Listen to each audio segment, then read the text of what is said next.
Good day to our spin readers and welcome to another episode of Spin Sidelines where we get to know our athletes more and get to talk to them up close and personal.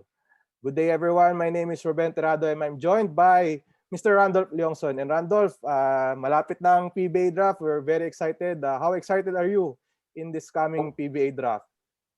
Kumbaga, Sir Ben, ilang tulog na lang di ba?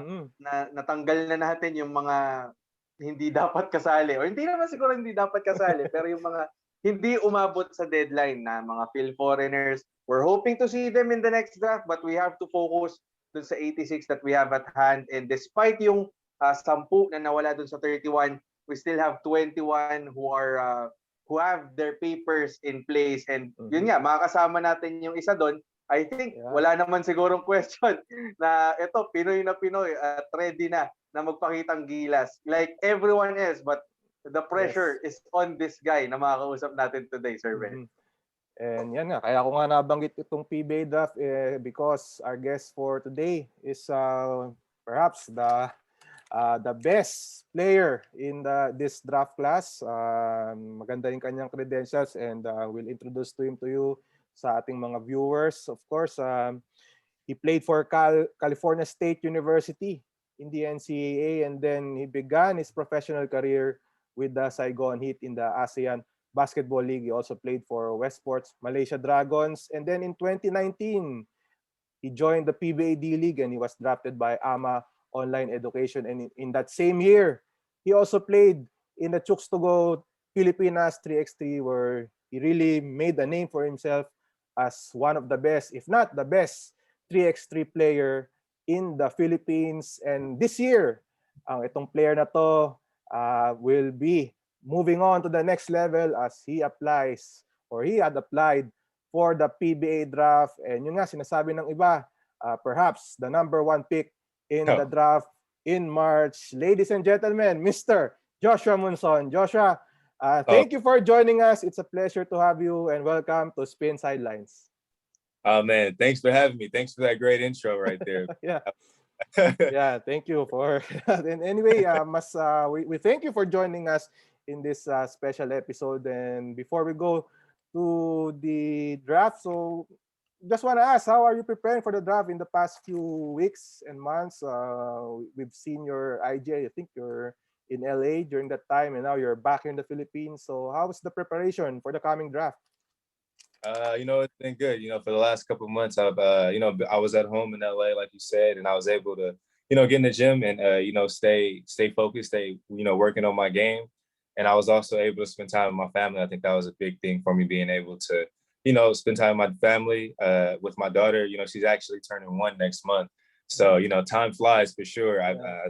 Watching her grow up fast it's been amazing. So, I think it's been a mixture of both, spending time with my family and staying in the gym, working hard. So that's what my preparation's been like.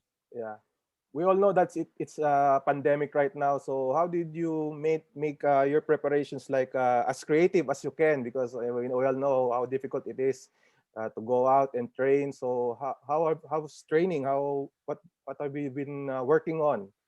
Since I was able to actually get into the gym, I was able to, get a lot of shots. I still work on my jumper, and just, getting those reps in for sure. But I still had to get home workouts in too, because, I wasn't, able to do like weights and stuff like that. A lot of those places still aren't open in the States. So I was still doing home workouts, trying to, keep myself in as best shape as possible. I even got like a pull-up bar. So I was doing a lot of pull-ups, just being So, just trying to be as creative as possible and stay, in the best shape as possible. Joshua, a lot of talk about you being possibly the number 1 pick in this coming draft this Sunday. How does it feel that you're part of that conversation? It's exciting. I think my journey with basketball has led me up to this point. The end goal for me has always been to play in the PBA. And, playing on the stages I played in and getting the experience I gained definitely put me in this position. And, I couldn't be, more thankful and more, grateful just to be, considered to be a top pick. And, hopefully it happens, and we continue. And it's just like I said, it's been a blessing. All of it's been a blessing. Josh, speaking of your journey, we want to also know the beginning of that journey. Just want to ask, how did you start playing basketball? Who influenced you to play this game? Well, growing up in LA, I feel like watching Kobe play was my biggest inspiration. All right. How hard he played, how hard he worked on and off the court, and just giving everything he had to the game, was a big inspiration for me. And going into high school, I pretty much was a role player. I'd say I was basically a defensive guy who just shot threes and played D. And then from there, I actually got recruited to play at Cal State LA, and they recruited me to play point guard. And so I got to Cal State LA and played point guard for like my first time ever. And it was definitely a learning experience doing that, and transitioning from my freshman year to my junior year is when I made the leap into being able to score the ball very well, and even transitioning to my senior year where like I had a great senior year, scoring the ball and doing a lot of different things on both ends of the court. And from there that led on to the ABL stint, on to the 3x3. So I mean, it's been a lot of growing I've done in my game, and I've just continued to be a student of the game and continue to learn. Yeah. Going back to Cal State University, how were you recruited by your school? What's the story behind it? Well, actually, the head coach at the time was Stephen Thompson. He had played in the NBA. He went to Syracuse. Yeah. And then the assistant coach was Dane Suttle. He was actually went to Pepperdine University, and he really took interest in me because he really liked the way I could defend. I think that was one of the things that he loved about me, is how aggressive I was on the defensive end. And he definitely saw more in me than other coaches. Obviously, that was the school that recruited me, so he saw the potential in me. And I think Dane Suttle was the one who got me over there. And once I got to Cal State LA, Division II schools in the States are a lot of Division I bounce back. So like it's a lot of older guys. It'd be 21, 22, like older guys. I was 17 when I got to Cal State LA. So I mean, I got to learn from guys that had been playing for a while, that was in Division I and came back. So I mean, I did spend 4 years at Cal State LA, but I was 17 when I got there. And, I definitely learned a lot in that time, and it made me grow as a person ultimately, and to get recruited to play in the ABL. Yeah.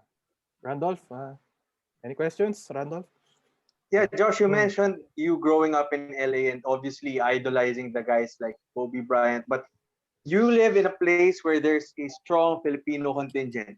A lot of Filipinos hail in LA, San Francisco, around the state of California.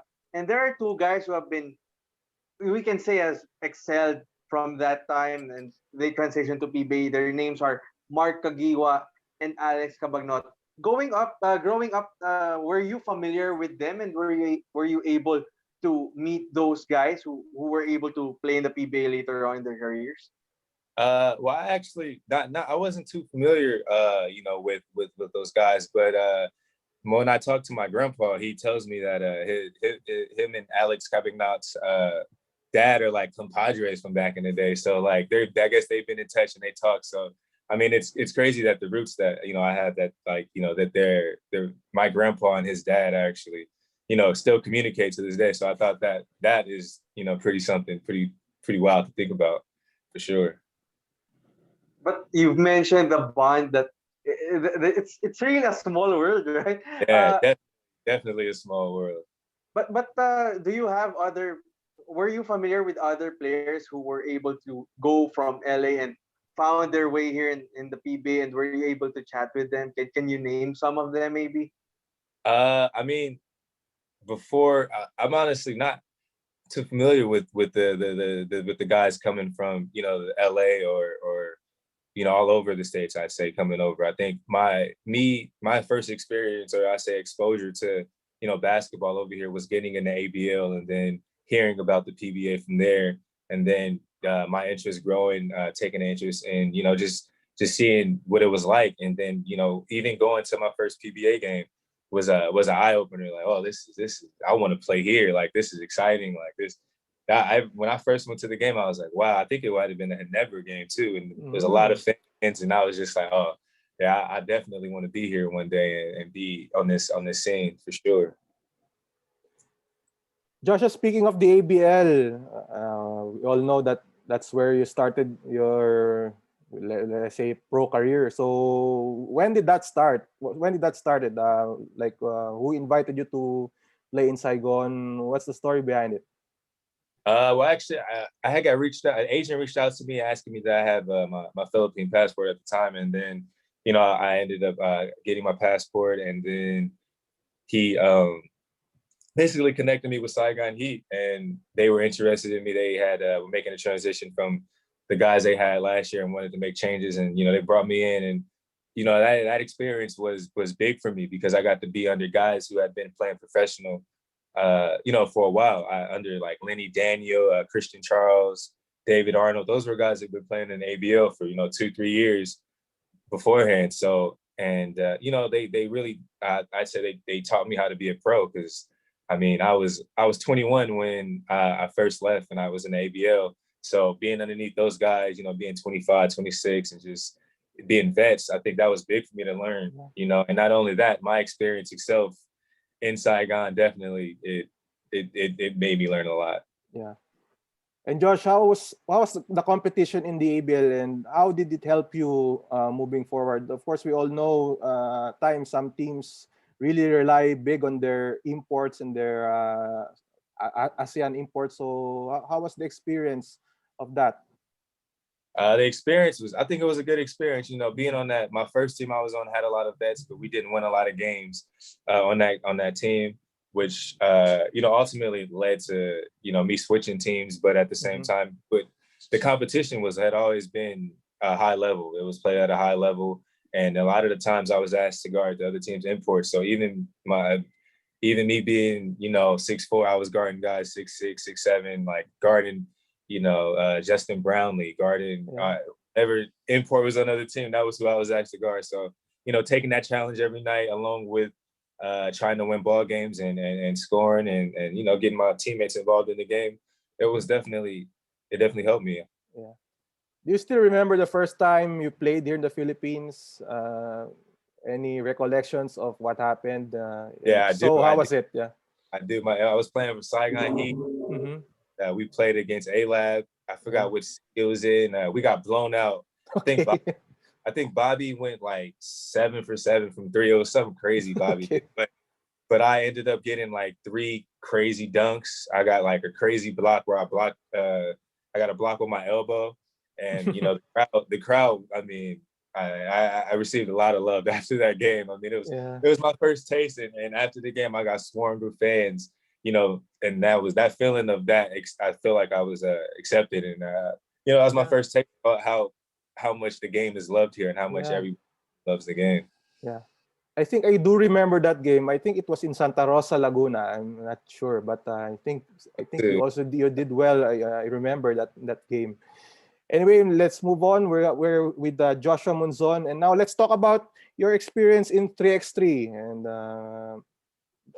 I guess you really made the name for yourself there. So could you describe the experience? Of course, 5-on-5 is very different from 3-on-3. So how are you able to adjust to that style of play?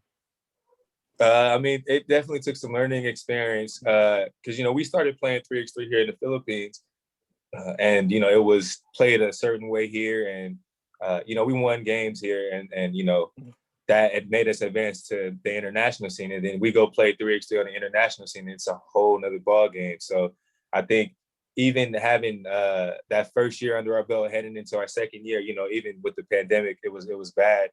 But if we had another chance to play on the world tour that second year, we would have did a lot better than we did the first year, definitely, because it's a learning curve, man, and you have to play against the best to feel what it's like to play it at a high level. So it was definitely a good experience, and I learned like a lot. I learned a lot about the game, patience, fundamentals, things that you might not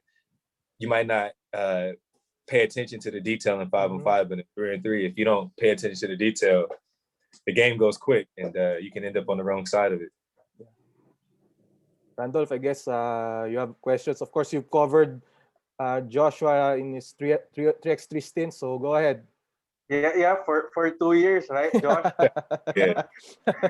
Oh Yeah, yeah. but that was after you scoring 35 points per game for AMA in Okay. the D-League.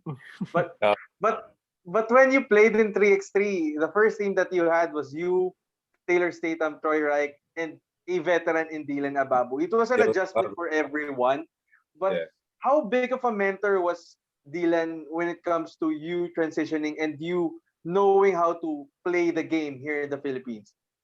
Yeah, it's crazy. I have how big of an impact Dylan made on me because for some reason it slips my mind, but it really shouldn't because he definitely was somebody who was in my ear a lot and promoted nothing but positive vibes and Dylan, if anybody knows Dylan, he's the best person you'll ever meet in your life. So I mean, I definitely learned a lot from him, and then just controlling certain things and not worry about things you can't control, and just being a professional. I think Dylan is somebody who everybody can learn something from, definitely. But you remember that first season, Josh? It Oh was, yeah, again, we Dylan, mentioned. Dylan was on every one of my teams for 3-on-3. So I mean, Dylan, that first season with Troy, Taylor, and Dylan was crazy because it was our first taste, and we all had our own thought of what the game was going to be like, and it definitely changed over time. But that team we had was a very good team. I don't know. I think that was. It's not. I don't know that team and the team with me, Alvin, Santi, and Troy. I think those are two the best teams that were put together in the 3x3. Yeah, I was going to that, Josh, because even though you had your team with Taylor, Troy, Yeah, and Dylan, the yeah, other side was Santi and yeah, Alvin and yeah. whoever they have. How did those dynamics help you improve? You were battling here in the local leagues, and then you were trying to make a name for yourselves, representing the country in the World Cup. How was that relationship forge you? We always hear iron sharpens iron, but Yeah, can you talk about that dynamics that you had, at least with yeah, Alvin, since you're 1 and 2 in the yeah. FIBA 3x3 rankings for the Philippines? Yeah, now we definitely started off like we didn't really know each other like that. So it was like, we stepped on the court, both of us was trying to put our chest out and trying to go at each other. But you know, Alvin's my brother now. Like it's nothing. That's my brother now. So it's not even nothing completely like it was when we first started playing against each other. But I think competing against each other the way we did, we gained each other's respect. I think that was the biggest thing. And even when we were competing against each other in those games, we practiced against each other too. So we actually matched up against each other a lot, and it was a lot of fun. Alvin was always gonna make some crazy shots, and put his weight on you and let you know that you can't stop him. So and definitely going from that team to the team with Alvin, Santi, and Troy. I think our record in that bubble we might have lost only 2 or 3 games. Yeah. So, might have been like 28-2 or 28-3. I think that just speaks to how much we learned from the first year. Going into that second year, I think we were miles ahead of where we were the second year than the first year. So I think just speaks volumes to us, taking the time to learn the game and buying in to each other and wanting to win for each other. Josh, you mentioned you going internationally, and you recall fondly of that first experience that you had with ABL when you played against Alab with Saigon. Uh, People remember you going internationally numerous times in 3x3, but what I want to focus on was the Doha Masters when you basically shocked the world, beating top teams in Yeah, 3x3. yeah, How was that great of a feeling, seeing the Philippine crowd cheer you on despite yeah. being basically underdogs there? Yeah, no, it was definitely exciting. You hear about the world tour, and then you think it's one thing, and then you go actually playing it. I mean, it's completely different. And the Filipino community in Doha is there. It's there and it's strong. And we had a lot of support there. And shout out to those fans in Qatar, in Doha. They definitely cheered us on and powered us through. But our first game against set the tone against Qatar, we came out. had a good game. I ended up dunking on somebody on one of their teams, and then set the set the tone for us playing against Liman, and ultimately shocking the #1 team, in 3x3. And I think that itself put us in the position to, for us to be confident enough to feel like we can beat any team, no matter, if they're #1 in the world or whatever ranking they had. It didn't matter. The ball is round, and if we go out there and compete and execute, we give ourselves a chance. Josh, it seems to us that you talking about your career, you've always put different hats. With Cal State, you were asked to be a point guard. In Saigon, you were more of a defender. With AMA, damn, you were a super scorer. But how did that 3x3 experience help you in a way? What can you say would be the biggest development that you had in your game, especially going towards your PBA path? I think for me, it put me more of a tactical mindset of how to win ball games, because the pace of a 3x3 game is fast paced, and if if you're not disciplined and if you're not focused on what you're trying to do, like the game can slip away from you like that. So I think ultimately, I think it helped me, slow the game down and think more, tactically about the game. If we're down 3 points, how can we at least tie it up before the half? Or if we're down, or if we're up 5 points, how do we go up 7 points? How do we, and continue to push on? Just being smarter, I think, and how we attack and how, the team is, and I think that was the biggest thing, thinking the game more than just going out there and play and developing, that tactical mindset of winning ball games. Those were great 2 years in 3x3, Sir Ben. Oo nga, and we like to really commend you for playing for our flag and country, and we also congratulate you for being the top, the top 3x3 player in the Philippines.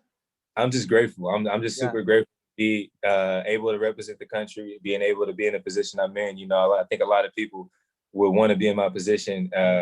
So I'm just, like I said, I'm thankful for everything that come with it. Josh, speaking of representing the country, there are reports that you might have a chance to play for the Philippines once again in the Olympic qualifying tournament. I think the PBA and the SBP are already talking about it. So what can you say about the prospects of competing in the OQT and also playing in the Olympics? Do you think that's a possibility? I definitely think it's a possibility, especially with the team that we are having, that we will have with CJ, Mo, Alvin, and myself. I think if I think we don't have a lot of time to really get ready for it, because it is it's in May, so we think we have like 2 months now to prepare. So I think it's going to be tough, but at the same time, I think it's possible. I mean, we already beat the #1 team in the world. I think that says a lot about our heart and how much we want to make the country proud. So I think we have a chance. I mean, but our group is tough. I think we have Slovenia, Qatar, Dominican Republic, and France. Those are the 4 teams that are in. I've been. I was supposed to play last year. And now this year, it's been in my head. I know who's in our group. I know I've been excited about this ever since we had the opportunity. So, headed in, I think we just got to, have that time, build some chemistry, and hopefully we give ourselves a chance and make the country proud. But playing the Olympics, did you ever imagine it? It's a dream. It's a dream. Like the opportunity to play in the Olympics. You always watch it every 4 years and think, man, that'd be crazy if one day, you can make it to that stage. That's on the ultimate stage. So hey, I'm excited. I'm going to do everything I can possible to contribute to that goal. And I know it's everybody else's goal that is a part of it. So, we're going to be working together to make that happen. Yeah. And of course, all of us, we also hope that it will happen. A 3x3 team competing in the Olympics. Josh, we're down to our final questions. We're going back to the PBA draft. And of course, a lot of talk of you being picked by Terra Firma. So what can you say about it? What can you say about the team first? You've mentioned in previous interviews that you You had hoped to have played with CJ Perez, but with the current lineup of Terra Firma, of course, we're only we don't want to get ahead of ourselves. But what can you say about Terra Firma? I think Terrafirma has a good group of guys over there. I think a young group of guys that hopefully we want to that want to compete. I know Roselle Adams last year definitely wants to build upon his first year. I've been talking to him, and with the rest of those guys, Rosser coming from San Miguel, I'm sure he has stuff he wants to prove to the league, and Michelle McCarthy's on the team. So I mean, there's definitely some guys, some studs on that team that some hardworking guys that I feel like I could come in and contribute and be a part of that team. If it happens, definitely. So I mean, I'm excited for that opportunity if it presents itself, and I'm ready to come in and contribute and be what they need me to be. Yeah. And then we end with this question. How do you see this coming draft? You have some of the best players in the country. You have your brothers, Alvin Pasaol, there, Santi Santillan, former teammates. Frankie Johnson is there. What can you say about this draft class? I think it's a lot of good players that's going to, contribute to a lot of these teams. Even past the first round, I think it's a lot of talent in this league. And, there's a lot of guys that, maybe guys' names that aren't being mentioned that should be mentioned that, you definitely hear about after the fact that this guy was picked here or this guy should have been picked here. So, it's always exciting. And, for my name to be a part of it, it makes it even more exciting for me. And I'm happy to be a part of it. So I think, overall, I think it's a good, even with the guys, even though some of the guys didn't make it in because of their paperwork and stuff, I still think it's a deep draft. I mean, it's 86 people. It's 86 guys. So yes. I mean, there's a lot of talent. There's got to be a lot of talent in the pool of 86 players. So it's exciting. It's exciting. Yeah. And Josh, we want to thank you for being our guest for today in this Spin Sidelines episode. We wish you all the best in the coming draft. But before we go, this is your opportunity to thank the people who have supported you along the way. Maybe shout out to your friends and family. This is your chance. Go ahead, Josh. Now, I just want to shout out my family back home, and my daughter, who gives me inspiration to go out here to play this game even more and provide for her. I think without that support system that I have, I wouldn't be where I am. The past 4 years now, I've been away from my family, pursuing my dreams, and they supported me 100%.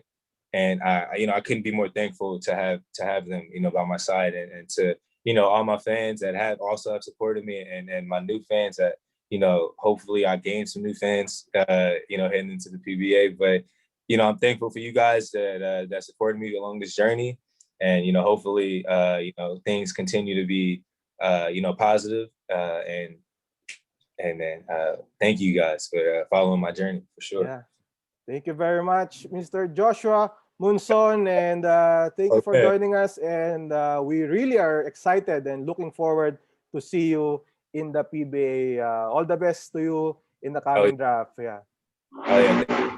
Randolph, appreciate you guys for having me. Oh yeah. Randolph, final message to our viewers and readers.